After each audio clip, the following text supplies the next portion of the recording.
అందరికీ నమస్కారం. మీ వేణి యాదవ్ ఏందనంటే, మనకు తిండి పెట్టని వారి ఇంటికి వెళ్ళి కనీసం మంచి నీళ్ళైనా తాగి రండి.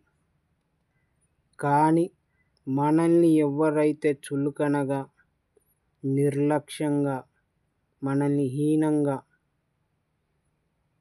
మనల్ని ద్వేషించిన, మనల్ని చెడుగా చూసిన, మాట్లాడిన వారింటికి వెళ్ళకండి. వెళ్ళిన పరమా అన్నం పెట్టిన, ఎంత ఏది పెట్టినా తిని రాకండి.